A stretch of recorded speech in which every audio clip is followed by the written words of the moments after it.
Hello! Good evening? Yes. Every evening with us is a good evening. Aw, look at you. Yeah, welcome to CHMA, broadcasting from Sackville, New Brunswick, Canada, also known as Tantramar. But we are still specifically in the Sackville part of Tantramar. We are. Well, we're in Midgic here at the airport. Yes. We're broadcasting. We are broadcasting from the Sackville part of That Tantramar. is correct, yeah. You are listening either on 106.9 FM in the Tantramar area or at www.chmafm.com. Which is on the internet. Beep boops, ones and zeros. You can listen to us anywhere in the world. I know some people do. dial-up modem sound clip the other day. You heard one? Yeah. Big flashback action. Yeah, we're not that old. No, but I was having the nostalgia discussion with someone the other day. That, like, who knew nostalgia could set in this early? Yeah. Oh, yeah. Yeah. I think even younger millennials would have a hard time knowing The dial-up sound? the dial-up sound, because I'm like, we're both, I would say, middle millennials, but there's a little bit of an age gap between us. Yeah, a couple minutes. And like, I know dial-up, but we only had it maybe 2-3 years. Yeah, see, I had it right until I moved away to post-secondary. Yes, Because it was in my neck of the woods. that was the only thing you had. That's all you were getting. Yeah, Yeah. and then you moved to the big city. Yeah, went up to Moncton, and let me Moncton, tell ya. they got all the high speed DSL, which is not even like I haven't heard DSL in a decade plus, over 10 years. Wow. Anyway, all that to say, a dial-up modem was just like, oh yeah, used to hear this almost All every the night time. for a while. Yeah, you'd call your friend, and then the phone's just screaming at you. Do you remember that? But there's a ground control at YMC Midgic Airport. You're joining myself, Air Traffic Controller Thomas. And me, Air Traffic Controller Luke. Join us for the next hour as we watch the skies, listen to some tunes. Chat will be done by and by. The weather's crazy. Man, we're pre-recording this live. Not that early. Saturday. It's Saturday afternoon. 3:40 is exactly what time it is right now. Yeah, but for you guys, it's 6:06. Yeah. And it's, like, other than the breeze out, what a lovely spring day. Very lovely. We are calling for rain today. Are we? We are. The clouds towards the Midgic part, like out north, Yeah. very dark.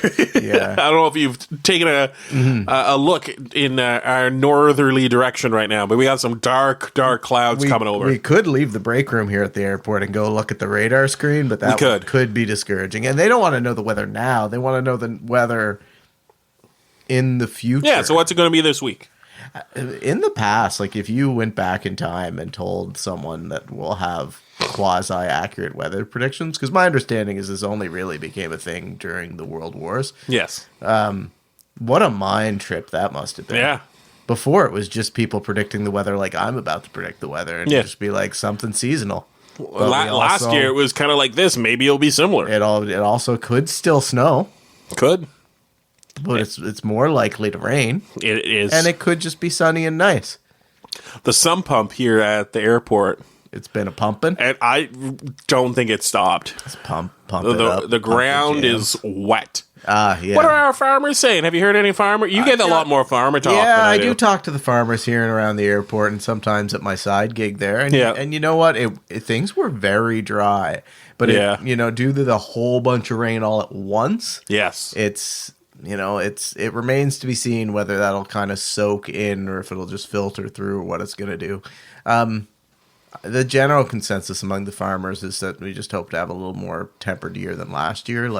Things got dry real fast last year, and that was tough. You're talking to the farmers around the airport here who usually cut their hay twice a year. Yeah.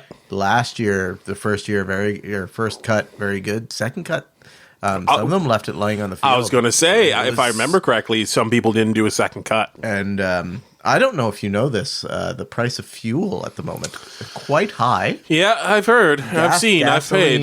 Bad, diesel fuel worse. Tractors, of course, on farms, diesel powered. Yeah.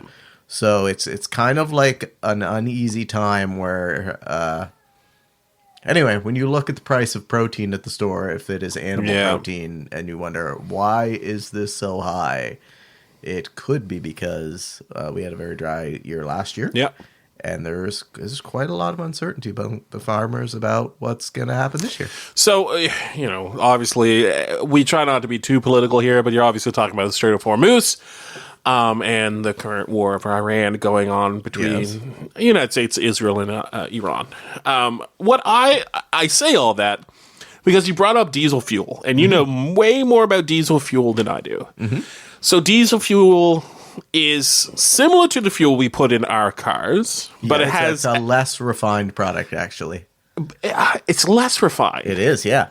Okay, so it's less refined. So gasoline would be more refined. Diesel, below that you would have like a kerosene product or a Jet A, which would be like what we would use here at the airport for the private jets. That's what mostly comes out of St. John, is it not? Not exclusively, but from my understanding. Yeah, a lot of aviation fuels, a lot of jet fuel. Yeah.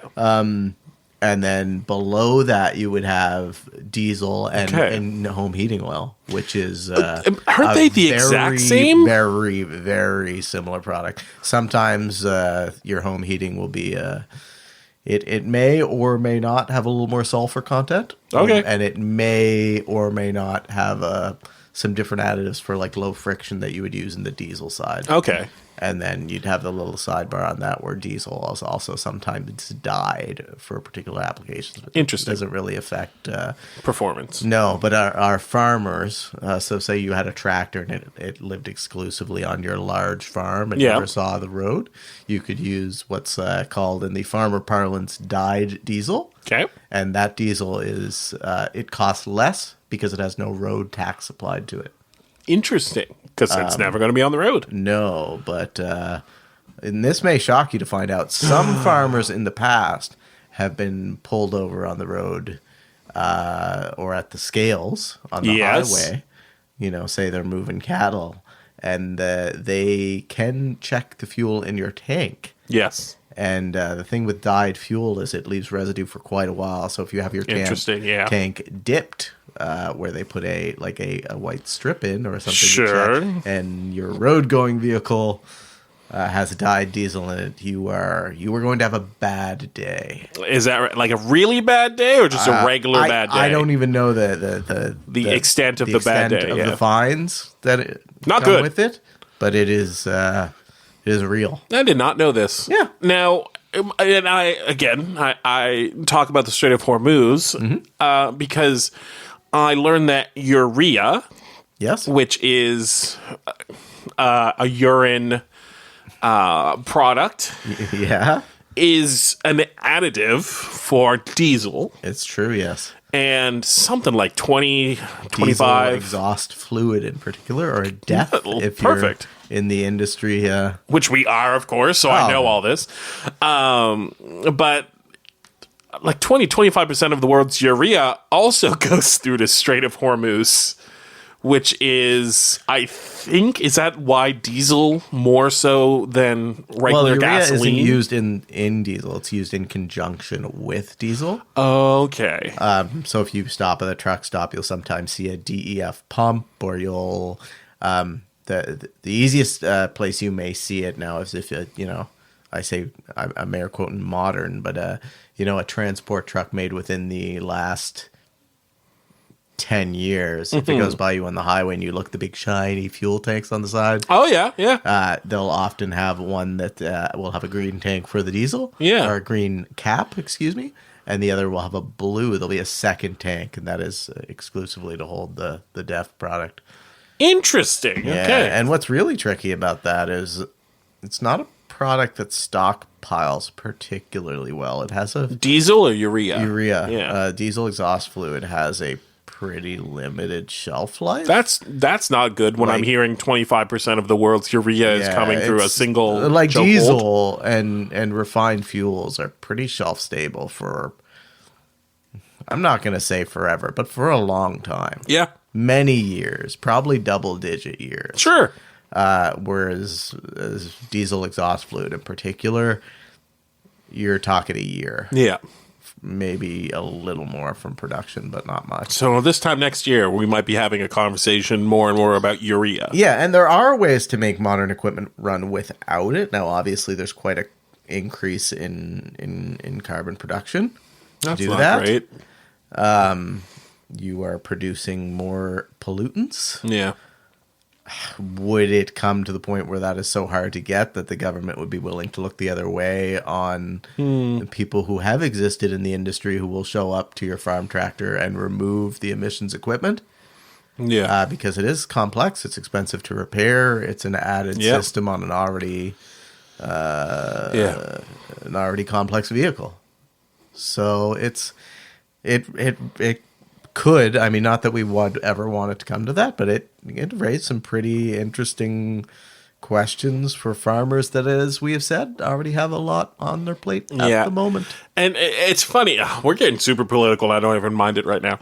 Because I'm just talking about fuel. Well, we have talked about in New Brunswick specifically, the provincial government has put more pressure on farmers recently by getting rid of veterinary services.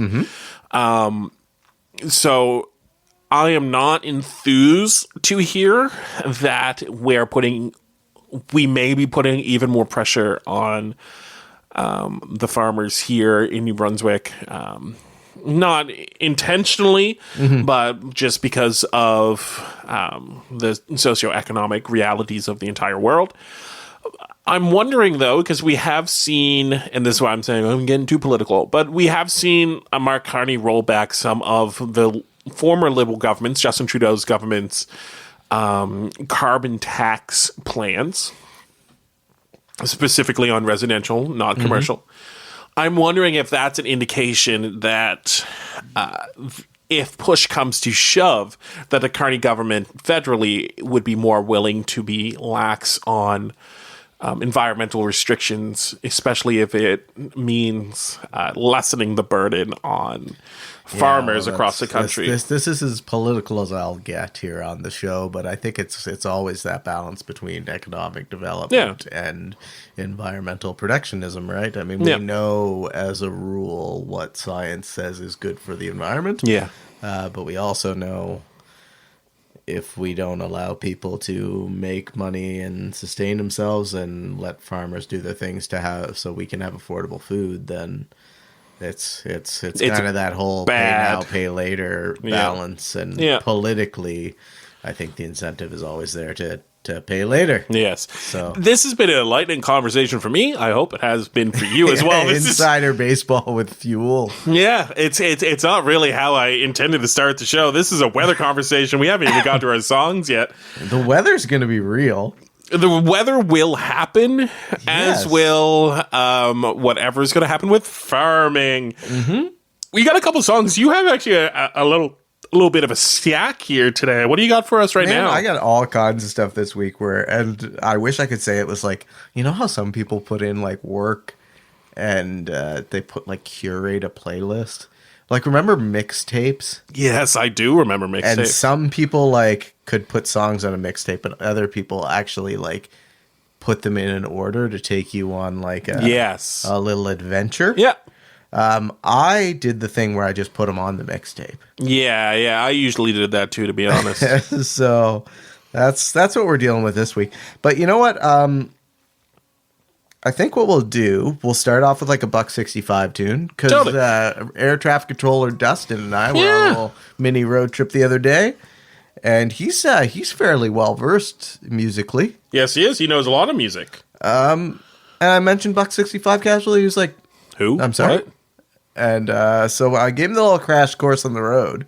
So we're gonna play Way Back When by $1.65. Yeah. And in the same era, actually, we'd have to sneak ahead a couple of years. I gotta play Losing California by Sloan. Nice. Just because I heard part of it on the radio the other day, and it's just a jam. I think, is it not their biggest song? It's great.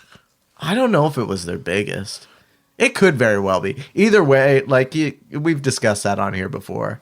That like sometimes great songs become popular despite the fact they're great. Yes. And it's like you just listen to this now with the separation. Because like I heard it came on. I heard it come on the radio. Yeah. And I just as I hit the end, like turned it on, and like I was like I consciously caught myself a little small. Yeah. And for those of you on the radio who don't see me, I have resting serious face. You so do. Like, Yeah, that's got to be worth a radio play. I'm fine with that. It's a great Friends tune. over at Sloan. See, we got Way Back When by Buck 65 and Losing California by Sloan. Hit it.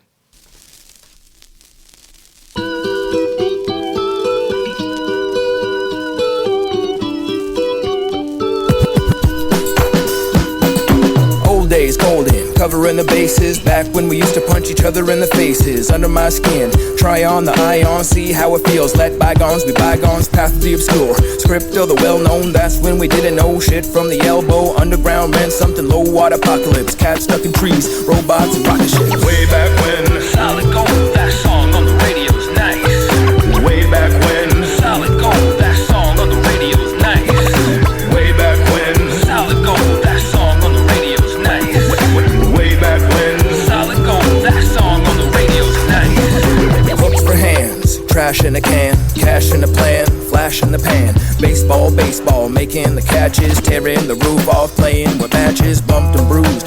Dumped by the girlfriend, Satan and Santa Claus, waiting for the world's end, dancing in the bathroom, suffering in hatred, cutting the trees down like nothing is sacred. Struck by lightning, brand new exciting dance, writing grants, we might have had a fighting chance. Words like weapons, the dealt to crush and blow, under the stars on the edge, touch and go. Boogeymen, dirty books, fingers crossed just in case, sadly mistaken, tried to make it to second base. Men drew lines, young boys drew knives, every study, everybody had to lie. Way back when, solid gold, that song on the radio's nice. Way back when, solid gold, that song on the radio's nice. Way back when, solid gold, that song on the radio's nice. Way back when, solid gold, that song on the radio's nice. Like back in the past, 'cause it ain't like it was in the old days. Like what was in the old days. Way back when, like back in the past, 'cause it ain't like it was in the old days. Dry heaves, it's over so I grieve. After lunch used to be so naive. All jaws, you bought stories and sold bottles. Living in the world of superheroes and role models. Big deals out of limits and fringes. Stop and start throwing shopping carts off bridges. Men of the rodeo and women of burlesque. Epic battles and apples on the teacher's desk. Crying wolves awakened in a cave. Weakness, secrets taken to the grave. The bigger, the better.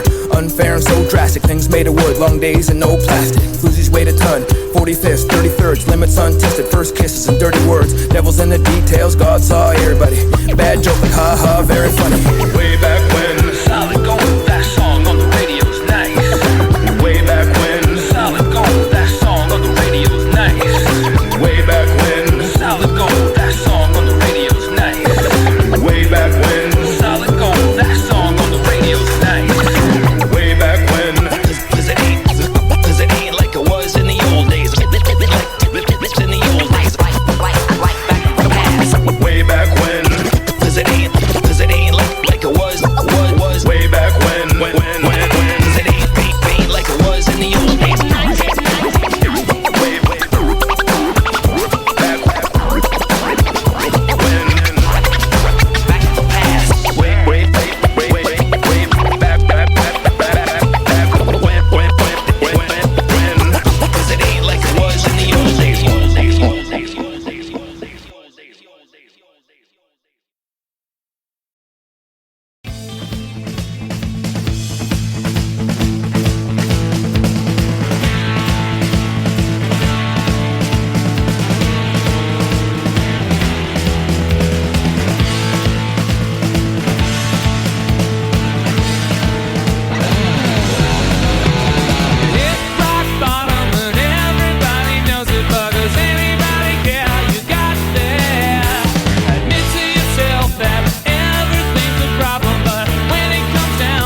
And we're back. Sports. Sports ball. Sports. We have sports. Bring it to the sports. We have. So I usually have like a big thing for both sports and news. And I'm going to be honest, it's been a long week. That's all right. I got a little thing at home. Mm-hmm. It yells.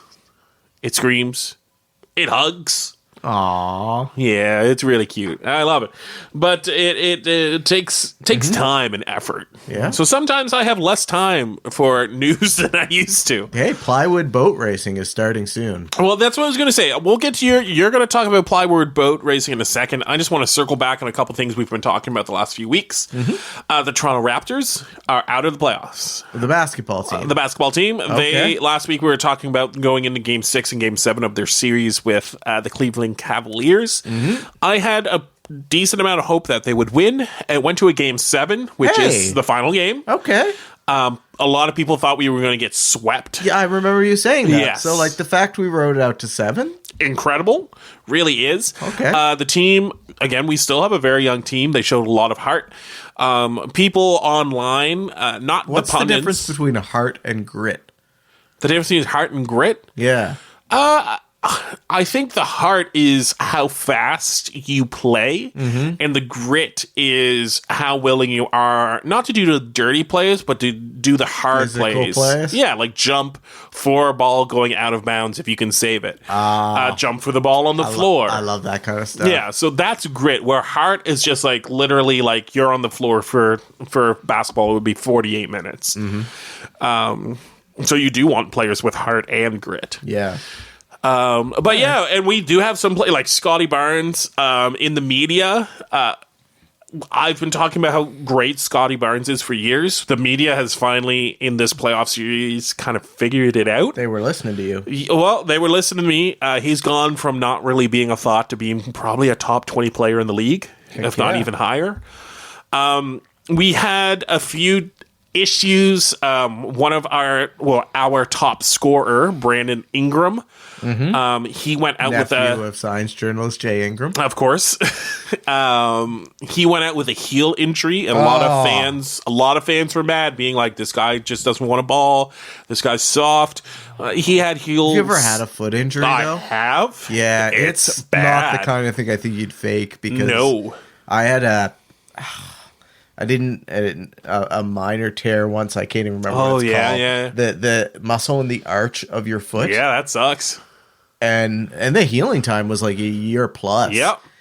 And it Because you use it every day. You do. There's no way you can't use your foot. Yes. Which is why healing times are so long.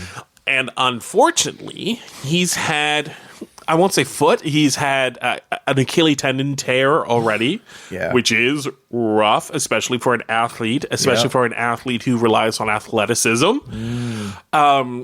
He came back from that, and he had a great year this year. But people were dogging on him for not playing. He just had heel surgery yesterday, being Friday, May 8th.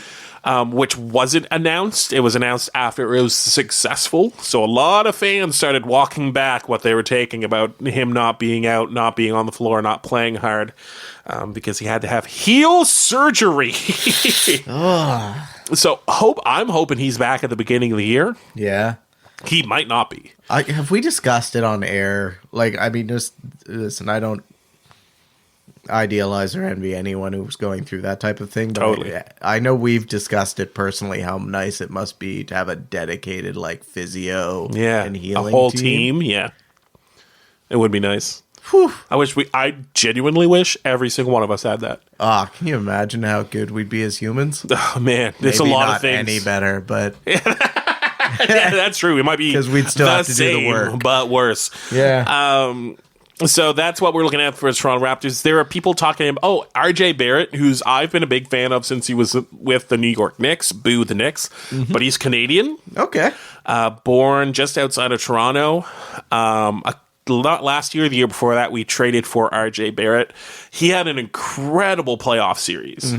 And there are a bunch of people who are now saying that we should trade him since his draft capital. Sorry, not his draft capital. His trade capital is so high because he had an incredible playoff series. Yeah. And he has come out and said, I want to play here the rest of my career. Oh, what and a boss. Most of the fans still want to trade him. Really? Yeah, our fans suck. Toronto Raptors fans are not good fans. I want to keep him. We have a Canadian who's killing it and gets to play close to his home where he honed his skills. Exactly. And he just, based on what you've told me, did well in the playoffs. He was scoring 25 per game. Like he was killing it. Like he was our number one scorer over this playoff series. I do not, and he's in a contract year, so he's going into next season. We could sign him for an extension this year, because if you have 2 years left on your over 3-year contract, you can sign an extension. I want us to sign him to a big contract and keep him here for the rest of his career. I know people are like, there's a good reason. That's a good, easy way to pay high. I don't care. Sometimes it's okay to. I want a Canadian who wants to play for the Canadian team who grew up outside Toronto playing for Toronto. I know I'm weird for that. No. Anyway, we're a lot of pundits, media pundits, are very, very high on the Toronto Raptors for the years to come because our team's average, our oldest player is 28. Which would be Brandon Ingram going in for the heel surgery. Yep. Scotty Barnes, who is our top 20, top 15 player in the league. He's 24, I think, this year. Ooh. So he's got like a few good years ahead of him. He's got 4 years to become in his prime. Like he's not even close to his prime yet. Wow. His big problem, and tell me if you understand this. So he gets like, let's say 8-9 rebounds a game. 6-7 assists a game. Yeah. He gets, people have been using the word stocks for him. Yeah. So he'll get 3.5. What I think you're building up to here is he's a weapon but not a scorer. Yeah, so he'll get 3 stocks a game. You need weapons too, though. You do. Oh, 100%. But he only scores about 17 points a game. 17 a game is big.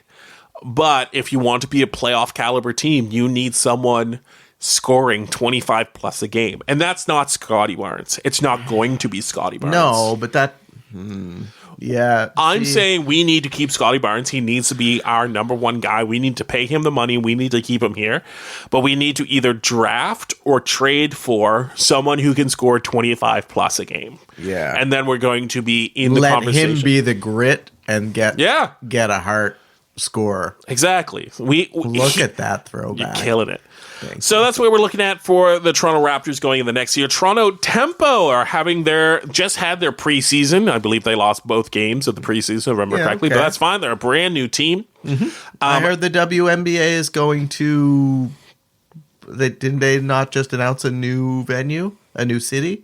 Oh, they announced 2 new cities, Toronto being one of them. Yes, but what was the other? Oh, I can't remember off the top of my head, which makes me a bad fan. New York State something? Maybe Buffalo or... New York already had a team, the Liberty. Maybe I misunderstood then. Yeah. Anyway, okay. But the Toronto Tempo, their opening game, I believe, is tonight. So check it out if you want to. Look it up on TSN or Sportsnet if you have those for yourself. I'm excited for the Tempo season now that the Raptors have kind of wound up, and I've taken this week to kind of let it sit in. I'm very excited to watch the Tempo over this season. Stay tuned for me to talk about the Tempo more, I'm sure. Other than that, we have the Toronto Blue Jays being at pretty much the exact same place they were last season, which is bad because their record at this point last season was bad, but good because they made it to the World Series final last year. Yes. So we are kind of hoping for the repeat. Yeah, we're hoping for a big turnaround like they did last year, and that could certainly happen with the amount of injuries they have. I believe currently. the last thing you told me about the Blue Jays was everyone's hurt. Yes, that is still the case. Okay. And for local sports, we don't have much other than you can check out the MFL, which we talked about last week. That's the Maritime Football League. They're going to have games every Saturday, and it is very, very high level amateur football. Players, former CFL players, current U Sport players, and former high level high school players all playing in the same league. Pretty exciting to watch. Luke, Yes. Can you tell me about little pieces of plywood flying on water at exorbitant speeds? Not exorbitant. I don't know about that. How fast do you go on a top speed on water? Regularly 99 kilometers an hour and That's change. fast. Yeah, but it's so frustrating. Because you want to get 100? Yes, wouldn't you? 100%, yeah. When you're literally, depending on the day. Now, I realize, too, we're going by GPS, which is not always pinpoint accurate to decimal speeds. Sure. But still, it's frustrating when you get 99.6, 99.5, 90, and you're trying to make those minute changes to gain half a kilometer an hour. Yeah. Hey, half a kilometer an hour wins waces. Oh, it wins does win waces, yeah. So that is the fastest boat I have in my. I really only have two classes of boats. I have one that runs at 75 to 80 kilometers an hour, and the other that runs at 99. Absurd. High 90s regularly. Yeah. However, as you know, but our listeners may not know, the boat racing world that I sometimes frequent it's very niche. Yeah, hydroplaning is what it's called. Hydroplane racing or stock outboard racing. There you go. But basically race boats. For people who do not know, visualize the front of half of a canoe with the back chopped off. Yep. And a motor on the back, and that will look somewhat like one of the boats I race. Yes, yeah, it does, I guess, And the other, if you visualize a pod racer with an outboard motor on the back, that is the other type of boat I race. Because outboard racing, the hydroplane racing predates this Star Wars sequels by it might have been modeled many years. That's what I'm asking. If you look at it, it's really hard to not see it in certain designs. Now that you've pointed it out, I go, yeah, they're pretty much exactly the same. Yeah. So that being said, as you well know, I am not a big man. Sure, yes. But I am big, you are not. But in boat racing, I am a bigger fellow. Well, it's like horse jockeys as well, they're right? They're generally slim people because you are weighed with your equipment. Yes. So there's a natural advantage to slightly built humans. And this winter, I was working to be slight. Yes. And then I received a call from another boat racer. Yes. And long-term participant in this type of activity. Yeah. And he so we don't have any insured sanctions events east of Quebec. Yes. Which is unfortunate, but it's a niche thing and we get it. Yeah. So next weekend I'll be traveling to the very northernmost point of Maine. Yes. Barely into Maine, and we will have pretty much Canada. I choose to believe that for some reasons. Yep. And I was asked if I'm attending that event, and I said yes. Yeah. And that then turned into a discussion of, well, I can't. This gentleman I was speaking to said, I can't run all my boats there. You should run this particular. Yeah. Is it a bigger one? It is a bigger boat. It is a boat that is of the canoe front variety. Yeah, okay. Inherently unstable. I was going to say those are the more difficult ones to drive. They are demanding because the pod racer style boats, you have to control the balance front to back with your body movement, but you don't generally have to control it very much left to right. Sure. With the other style, like a bucking bronco, you are controlling in both axes. Yeah. Like our pilots here at the airport know, and you are also experiencing yaw because they do not turn. And that parabolic arch thing, it doesn't always follow that. Yeah. So they're demanding physically, and in the past I've run some of these boats that have done up to, let's say, 80 or 90 kilometers an hour. How fast is this one? 120. 120? I was expecting 100. No, we're gonna skip the 100 kilometer an hour class. So you're going your Rocky boat. You do at 80. Yeah, a little better than 80, but yeah. This Rocky boat goes 40 kilometers an hour more than that. Yes. That's Now exciting. things do scale. Like the boat itself is larger, so it is Yes. inherently more stable. But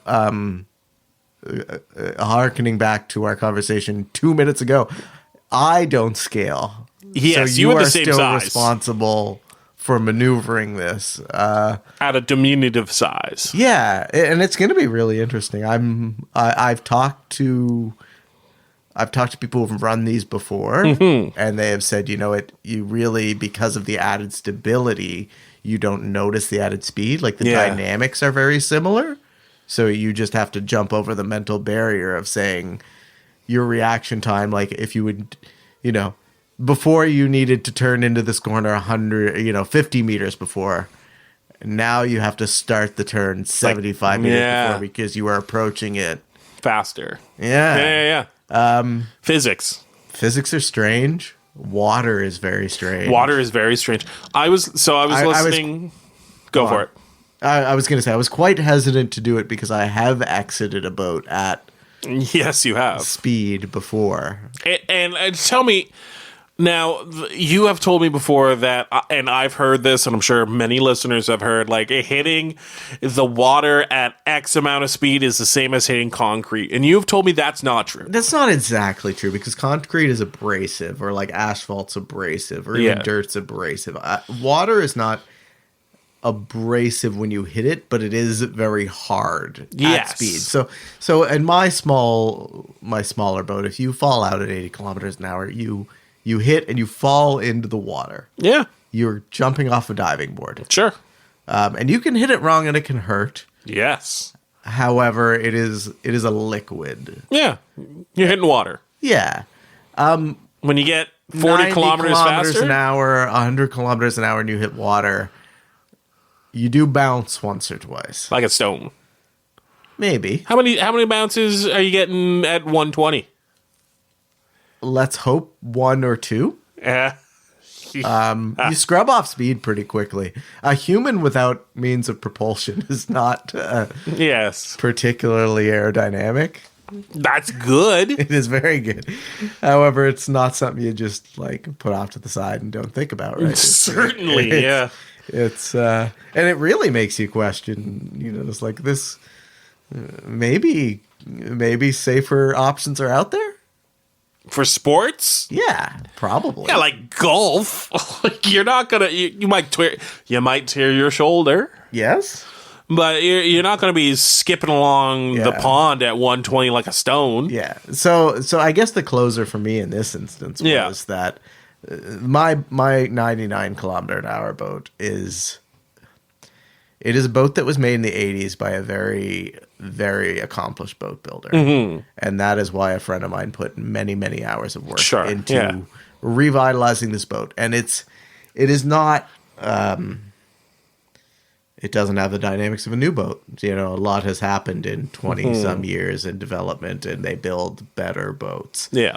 But it is a very cool boat. And I the rule of cool, man. that's it. Yeah. And you there's something to it when you beat a more modern boat, and so it's cool. So part of the reason I agreed to race this other boat was because it's cool, and it is by the same builder. Yeah, well, his brother, in fact, but even that might be even cooler.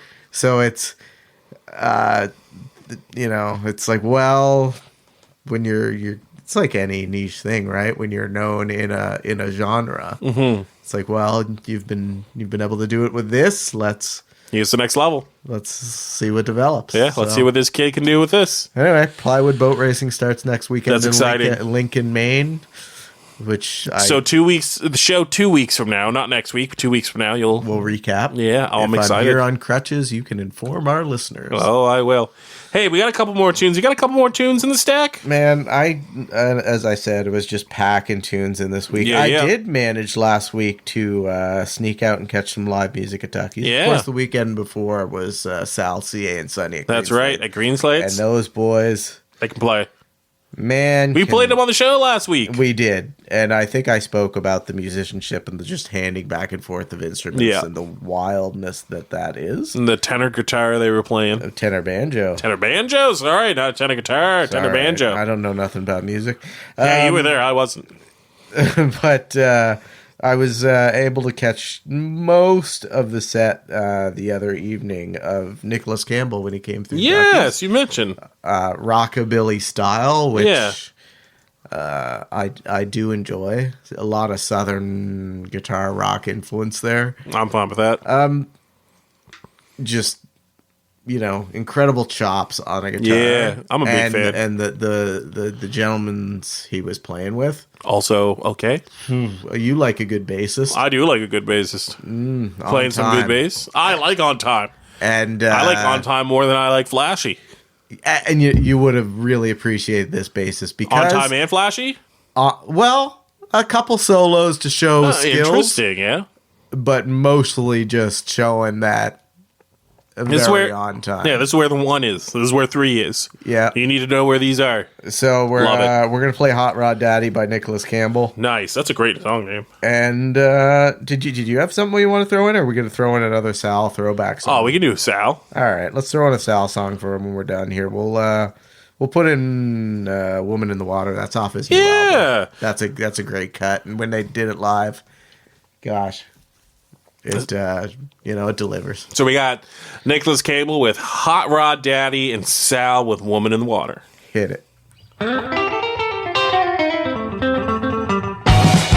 a hot rod daddy, ain't got no mama. A room full of blues and a head full of drama. I gotta get motivated and tell you why. Stay in this town with an love brings I'm a hot rod daddy. A hot rod daddy, it's true. Well, I'm a long gone papa and I ain't got nothing to lose. Well, I'm a real gone papa and I'm really out of sight. I gotta get moving just to make it on time. Got a V8 rod, dual exhaust, tail fins hard, we could really get lost. I'm a hot rod daddy. A hot rod daddy, it's true. Well, I'm a long gone papa, I ain't got nothing to lose.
At the age of 21, I kissed my mom goodbye.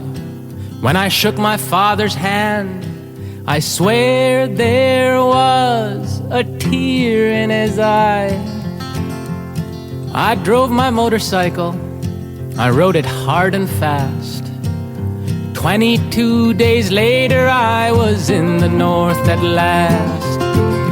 There were 50 other men in Chatwind with me.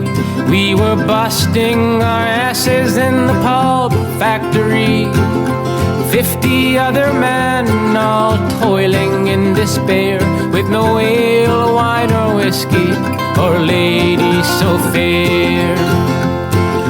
Every single morning hear that big bell ring. How we loathed that sound, couldn't stand that thing. Down in the mess hall, the coffee was pale, the breakfast was nasty, the sausage was stale.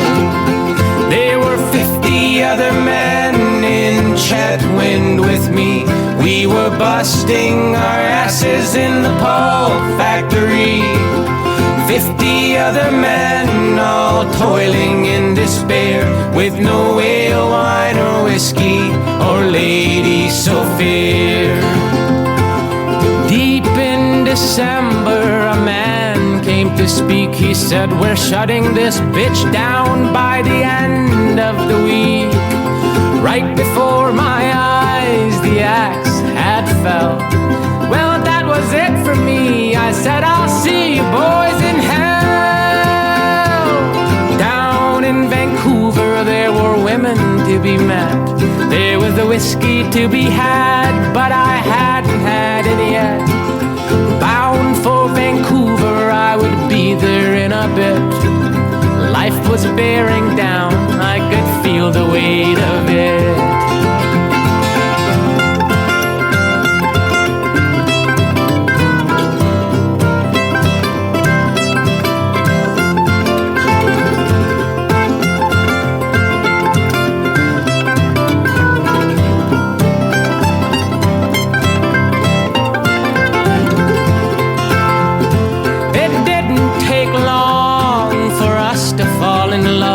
Raven hair, ruby lips, and all of that stuff.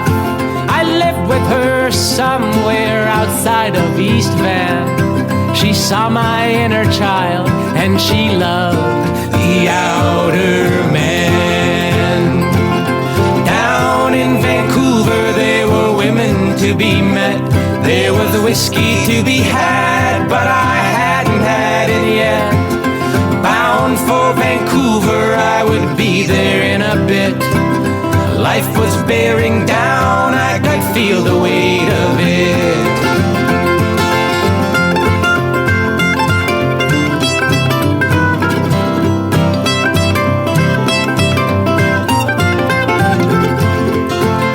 I recall her in the bath, how she'd dip her body in, how she'd bless the water when she touched it with her skin. Woman in the bathtub looking up at me. Woman in the water, woman in the sea.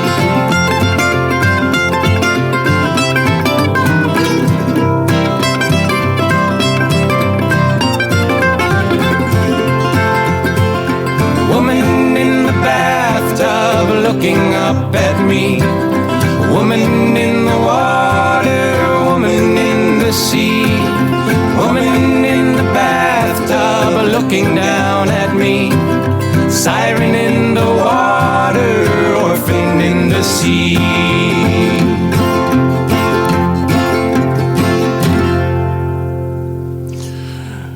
Gold stars. Gold stars. We got gold stars. Hey, do you hear about the middle waist guys? Yeah. What they do? There was a person up and had some car issues. Oh yeah, I saw it on one of the. It's nice to see on FaceBlab something positive. I try and stay off. Yeah, but once totally. in a while you see something nice. And man, I've had the Miller waist, and I know it's I guess what I want to differentiate here is it wasn't the Miller Waste folks' idea to take our big garbage away. No, Because I've had yes. the raccoons or the crows get into my garbage a little bit. I have seen that also on the flap books, whatever you called it. And I've caught them at my place, picking up an extra couple pieces. You know, if it's spread all over the lawn, they're not gonna, but if it's just a little, they'll do the thing. And I've always been like, oh, that's good. But I guess they help someone move a car, try to give a boost, you know, help person out. And I assume that's the type of thing where when you're done for the day, you're just done for the day. Yeah. It's still a long day, I'm sure. A very long day. So, you know, the fact they're out there doing good. I know Miller is owned by Colas, and that's an international company, but it's local people working for it. It's exactly. Nice to hear something nice. Yeah. Do you got a gold star? I'm giving a fool's gold star. Ooh, fool's gold. To raccoons. Oh, a little foreshadowing in in the Middle West, eh? Who have ripped a hole open in the roof of my home twice. I have seen that in the on past the flap 2 books. weeks. They've not returned, but I'm usually pretty pro wildlife. But they are. But right now they're you working are really hard to make me anti pro wildlife. if you know what I'm saying. So do you mean just like neutral to wildlife, or? I think it would take me right into the negative. Yeah, that's fair. Neutral is negative in this case. Man, raccoons. I get it. They're an impressive creature, like on the stats. Sure, yeah. If you're racking it up to others in its like kind of subcategory of animals, yeah. But like if you're going raccoon or like rat, yeah. Raccoon. And I'd rather come home and see a raccoon in my yard than a rat. That's also true. I've had rats. Bad. However, bad. I don't like heights. No. And I don't mind roofing. Sure. I don't love it. Probably because it's done generally at heights. That's fair, yeah. So I've had a rough couple weeks between the raccoon PRs people and my own. Yes. and I see a lot of people in town agreeing with you. Surprisingly. That raccoons are bad? That raccoons can do such damage, and such damage is bad. Yeah, I think that's a good way of putting it. I'm not anti-raccoon. I'm anti-raccoon damage. Yeah. Particularly damaging your stuff. Yes. I get that. Especially right before days it's supposed to rain heavily. Right, yeah, and you want a roof. Hole in my roof. And that's when you want a roof. Yes. More so than other days. A sunny, clear days? A little sunroof might be nice. Yes. But when they're calling for many millimeters of rain the next day. Less right. Okay. Hey, we got some promos. I'm going to read some stuff. You do that. And guess what you're going to do after I read some stuff? I'm going to talk haphazardly about a single promo. That's what we're going to do, every week. What's coming up after this? So don't touch that dial, because at 7 p.m. right here on CHMA, we got live on KEXP. Bringing you the very best of KEXP's world-renowned live in-studio and remote performances. Each week, they'll be bringing you a new live session, either from an emerging artist like Sloan. Yeah, Sloan, but also earlier. Jeremy Dutcher. Sure, but also from here. The Quebec ones I can't say. Angers de Poitrine. Those ones, yeah. Or a well-established act like Sloan. Sloan's a well-established act. At this point, they are. Of course. Spanning styles, genres, and cultures. They've had everyone like Sloan, like Jeremy Dutcher, like... Angers de Poitrine. That's right. And also other... my cue entirely on that one. And other acts, Canadian acts like St. Vincent, Purity, Reagan, Tegan, and Sarah.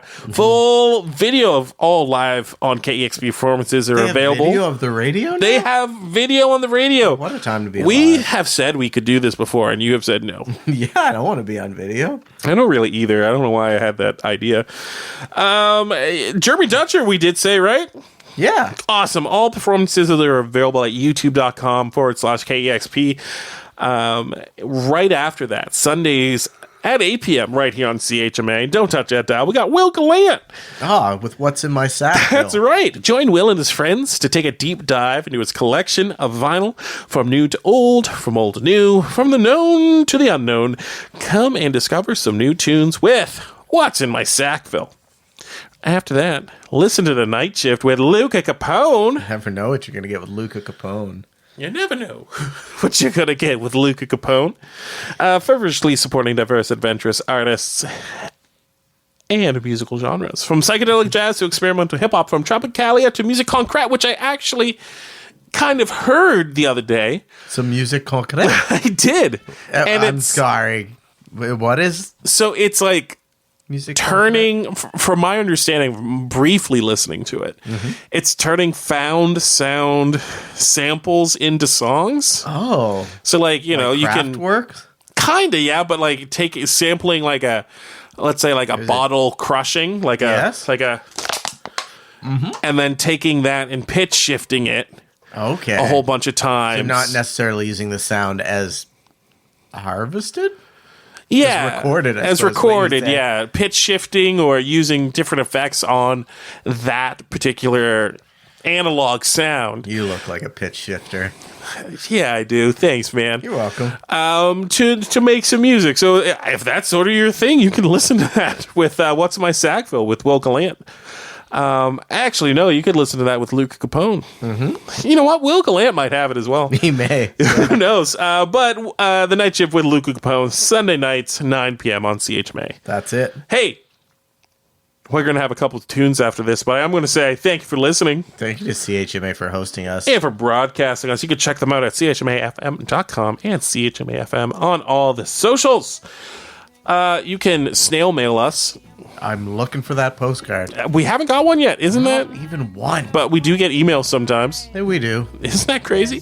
It is wild. And we appreciate them. Every single one of them. But I'd appreciate a postcard more. Even more. Way more. Just snail mail stuff to Mount Allison. They'll get it to us, I'm sure.